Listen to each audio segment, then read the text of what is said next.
a 3 to 4 foot creature with 4 legs and a tail. Maybe someone's dumped it in here because it's getting too big. If it popped up, I'd be quite scared.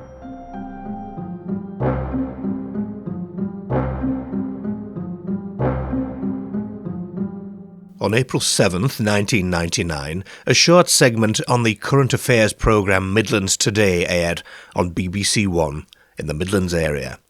This segment was a brief piece on a story that had broken earlier in the month about an alligator-like creature that had been seen in a body of water known as Swan Pool, attacking large pikefish and eating them. And on March 31st, just 7 days earlier, the story about this strange creature had broken in the Wolverhampton Express and Star. A popular water sports pool at a Black Country beauty spot was closed today, while council officials investigated reported sightings of a 3-foot crocodile.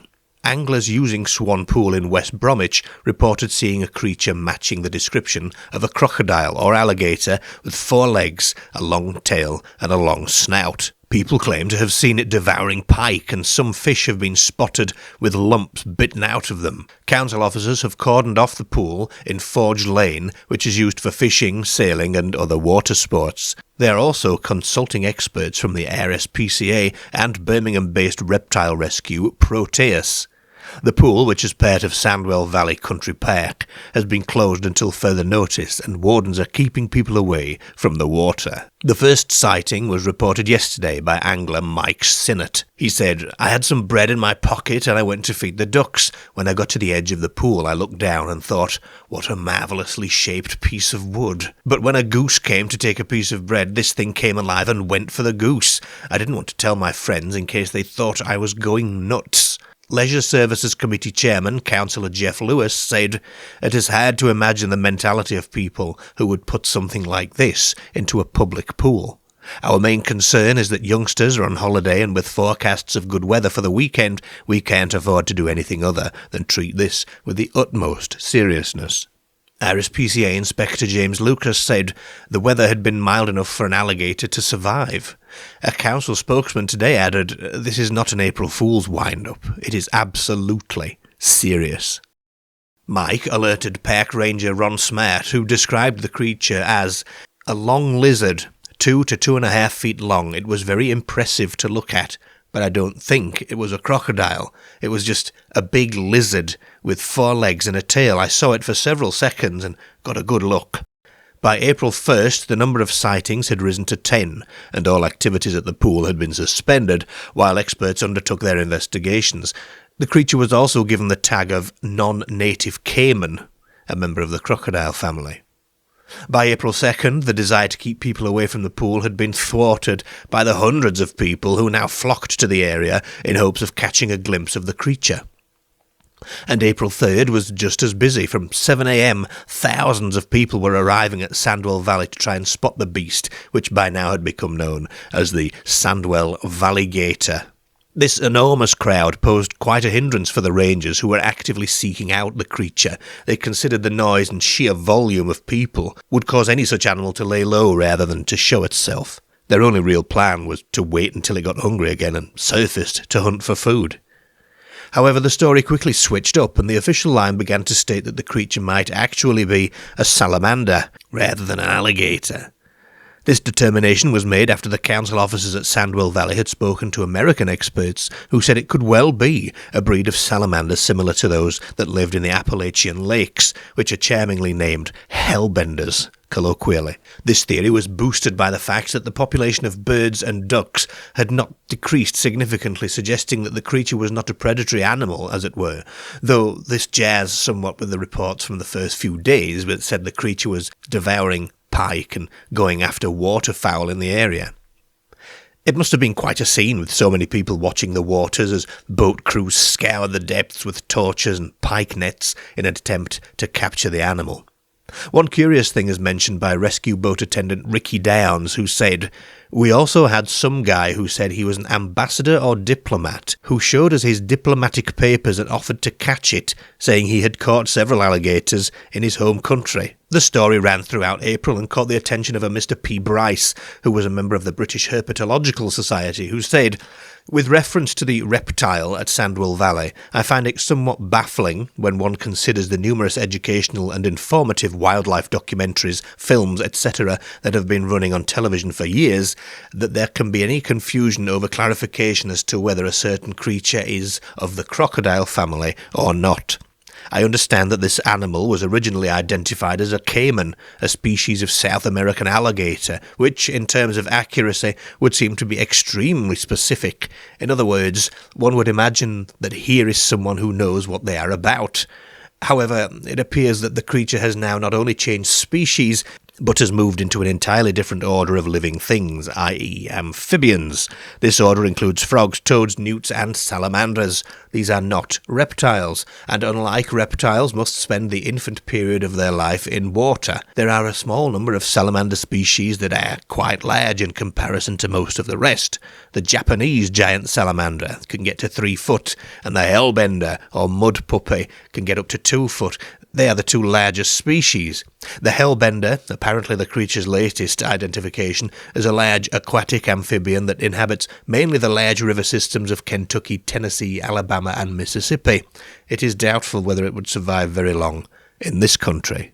Perhaps inevitably the creature was eventually dubbed the Sandwell Nessie, and news was certainly making the rounds, even making an appearance in Britain Today, a newsletter that gets circulated on the QE2. All kinds of speculation abound: alligator, crocodile, salamander, big old April Fool's hoax, Doberman. Yes, Doberman, because a Walsall man believes he may have solved the mystery of the alligator-type creature spotted in Swan Pool, West Bromwich. John Jones, aged 67, of Lancaster Place, Bloxwich, was walking his pet Doberman Louis at the pool yesterday. He said, "I spotted a ball in the water and I sent Louis in to get it. It was a big ball, and Louis really struggled to get his mouth around the ball. He was thrashing around like mad, and he must have been in the water for around 20 minutes. Some people came up to me and asked what it was, and I joked that it must be a water monster." Mr. Jones said he was not sure whether people had confused the dog with the alligator-type creature. "I hope Louis has not caused all of this scare," he added. Despite all the boats and nets, eel traps and hunters, nothing was caught. The story seems to just sort of fizzle out under the general theme of man buys pet salamander and lets it loose in the wild. There are other cases of similarly described creatures in bodies of water around the UK. Since the 20s, fishermen have reported sightings of a creature resembling a crocodile in Lake Bala. Descriptions might vary, but many accounts depict a large reptilian animal, and now you can watch a full video about that one by clicking on the link to it in the description of this one. There's the Loch Ness Monster. In 1937, a man from Harlech reported seeing a crocodile-like creature walking along the riverbank of the Mordack estuary. Later, in 1975, 6 schoolgirls described a creature with a long neck, square face, and a tail with a flipper. In May 2020, there were reports of a 4-foot-long crocodile-like creature dubbed the Yorkshire Nipper, possibly a caiman, at the Fairburn Ings Nature Reserve in Yorkshire. Based on the evidence available, it's highly unlikely that the creature reported at Swan Pool was an actual alligator. The clues point towards other possibilities.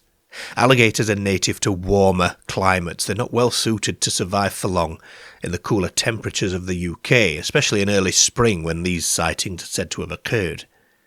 Alligators are large, they are highly visible, and would likely have left a much more significant set of evidence of their presence. There would have been tracks or, sustained attacks on wildlife. The reports of undisturbed bird populations contradict typical predatory behaviour. Like alligators, crocodiles are adapted to warm climates, and they would struggle also to survive in the UK. They're large, aggressive predators. They do leave significant evidence of their presence. Again, there would be tracks. There might be attacks on larger animals, or people even. There'd probably be more sightings at the water's edge. It's also unlikely that the creature in Swan Pool was a hellbender salamander. although the theory was proposed by experts at the time, but hellbenders are native to eastern United States, specifically in cool, fast-flowing streams in the Appalachian region. They're not native to the UK, and there's not really any evidence to suggest that any were ever imported and released into Swan Pool. Hellbenders require clean, well-oxygenated water with plenty of rocky hiding spots, and while Swan Pool is a large body of water, it doesn't match the preferred habitat of these salamanders, especially as it's a still body of water, and these animals tend to thrive in fast-flowing water. So while the creatures might be able to adapt their diet, let's say, to the prey that would no doubt live there, such as the freshwater fish, it's not likely that they'd survive long. Hellbenders can grow up to 2 feet long, making them large for a salamander, but still much smaller than the size reported by some witnesses. Descriptions of the Swan Pool creature often suggest something much larger. So does the fact that nothing was found confirm that there was never anything there? Could something have entered the pool, looking for food, and then exited again without being seen? Swan Pool started life as a mill pool before being extended twice. Firstly, to take the extra water from the adjacent mines, and secondly, as a leisure facility. To the north of Swan Pool are the remains of Sandwell Park Colliery, which was operated in the early 20th century. A large floodwater storage lake, called Forge Mill Lake, was constructed alongside the River Tame in the east of the ecological sub-area in the early 1980s. Some collieries in the UK operated what they called starvationers, which were essentially underground boats that used subterranean canals rather than bringing the coal to the surface and then using surface transportation methods. These underground boats were called starvationers because of their exposed ribbed sides. But the Sandwell Colliery utilised canal wharves for loading coal onto narrow boats, which implies that the coal was transported to the canals via tramways and conveyor systems on the surface rather than boats operating underground. I mention this because my initial thought was, well, what if something made its way into the lake and back out again underwater? It doesn't sound like there would have been any underwater canals at the time the colliery was operating, but might the shafts have filled with water after closure? Mining operations often involve pumping water out of shafts to keep them dry. When they get abandoned, the pumping obviously stops, doesn't it? And it allows the underground water to seep back and fill in the shafts. Many disused mines in the UK, especially areas like the Black Country, have experienced flooding post-closure. Water accumulation in mine shafts can also create reservoirs of acidic or somewhat contaminated water due to the minerals left behind in the mine. But would these shafts link to other bodies of water? Well, here's a description of the geology of the area from the Sandwell and Walsall Ecological Sub-Area Statement of Biodiversity Priorities. The southern part of the ecological sub-area is dominated by sedimentary alveoli member mudstone bedrock formed between 309 and 308 million years ago during the Carboniferous period.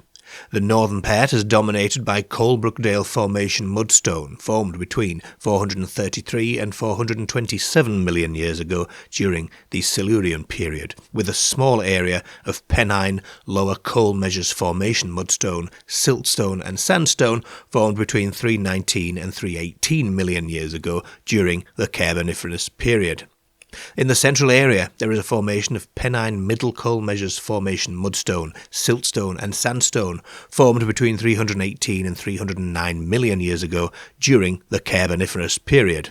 Parts of the southern area are overlain with superficial deposits of Devonian diamictan till formed between 116 and 11,000 years ago during the Quaternary period, and mid-Pleistocene diamictan till formed between 860 and 116,000 years ago during the Quaternary period. Following the course of the River Tame, there are river terrace deposits of sand and gravel.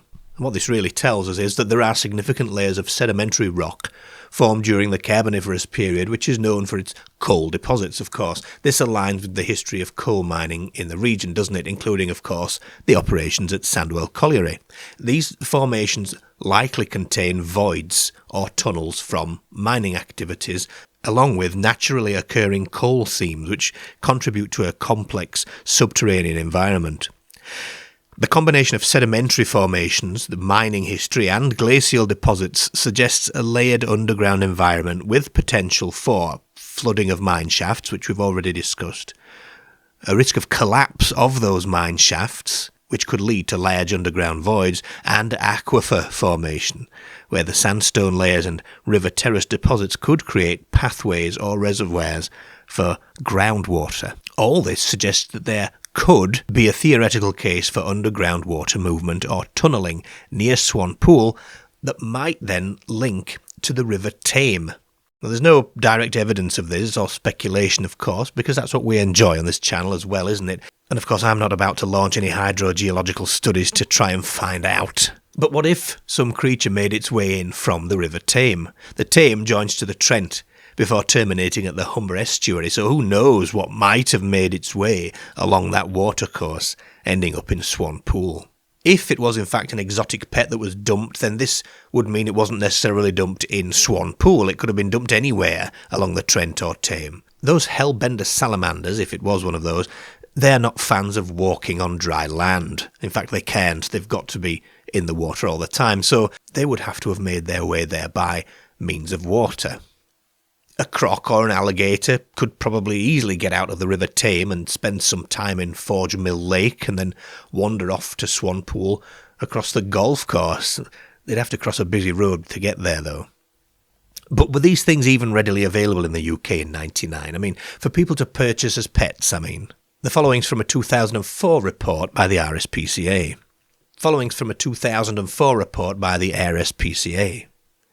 There has been a marked increase in the popularity of keeping reptiles in captivity.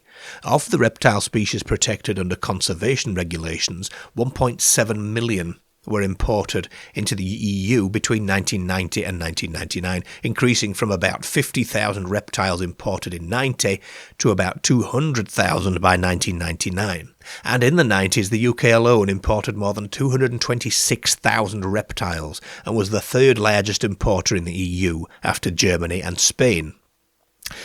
Many more species that are not protected on conservation grounds or are monitored by international regulations were also imported, but no figures exist, of course, for those species.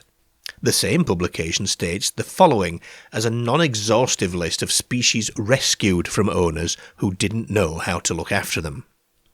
The veiled chameleon, snapping turtles, caimans, albino anaconda, terrapins, turtles, alligators, red-eared terrapins, reticulated pythons, Nile monitor lizards, tarantulas, frogs, toads, salamanders, newts, iguanas, geckos, tortoises, chipmunks, and gerbils. So there is mention of the salamander there, although not specifically the hellbender. There's also mention of alligators. And of course the exotic pet trade was pretty rife in the 90s in the UK, with total freedom to buy anything not listed in the 1976 Dangerous Animals Act, and even then you could still get a licence to own crocodiles and tigers and lions. More Midlanders are buying exotic pets without realising what they are taking on, the RSPCA has warned. The charity said that it had received 1,919 calls in Birmingham and the West Midlands in the first 6 months of the year. Up to the end of July, it investigated everything from animals which have starved to death to complaints about dogs not being given enough exercise. During the 6-month period, there were 22 convictions for animal cruelty. However, the charity said that a large number of cases it has dealt with concerned problems experienced by owners of exotic pets. RSPCA Chief Inspector Tim Scott said, "We are receiving an increasing number of calls from people who have bought exotic pets who are finding they cannot cope with them. For example, people have bought snakes without realising they can grow to considerable length. Others have bought scorpions and later discovered they are potentially deadly." He added that people have been contacting the RSPCA saying they can't cope and asking us to take these pets off their hands. Mr. Scott, one of 8 RSPCA inspectors in the West Midlands, said the charity had now produced a leaflet containing advice and information for people thinking of purchasing an exotic pet such as a snake, a lizard or spider. We would advise people to think very carefully before they buy an exotic pet. And in this article, little Terry Paisley came within inches of being eaten by her family's 9-foot pet python. A snake just as big could be living in the house next door to you. So could massive spiders, large lizards, rats, and even crocodiles, because trade in exotic pets is booming. This mystery might actually have its answer in the snapping turtle. The North American common snapping turtle, with its long tail and prominent snout and belligerent demeanour, matches many of the features described by eyewitnesses during the 1999 sightings. These turtles, often kept as exotic pets, are notorious for being released into the wild once they outgrow their owner's ability to care for them. A plausible explanation for its unexpected appearance in Sandwell Valley. Unlike the hellbender salamander, snapping turtles are well suited to the still or slow-moving waters of Swan Pool. A snapping turtle was discovered in April 1999 near Swan Pool, as well as another one caught in 2001. The later capture of a similar snapping turtle in 2003 at another West Midlands pool suggests that such creatures, although non-native, have appeared in the region more than once. But despite the evidence that points to snapping turtles, though, there are some questions, aren't there? So when the snapping turtle of 1999 was discovered, Sandwell Council insisted that that was not the Swan Pool cryptid. Could there have been multiple turtles in there, you know? Could they all have been swimming in a line together? Would that explain why they thought this thing was 4 feet long? Because I don't think snapping turtles get that big, do they? Does the fact that the story did eventually fizzle out under the guise of it's probably a salamander mean that the council were just trying to downplay the situation in order to reopen the pool? Was there indeed something unknown in that water? Did it get there by underground tunnel systems? Did it die and sink to the bottom and just was never seen again? What do you think about this one? You let me know in the comments below, please, and hit the like button, it's the thumbs up button in the corner there, and subscribe to the channel, and share this video with your friends, and all that good YouTubey stuff. Bye for now. Well, it's just no good. I have been here for hours, and I haven't seen a thing. I think it's time to go home. See you later, alligator! In a walk, crocodile. I'm out of here. Lindsay Doyle, Midlands Today, Sandwell.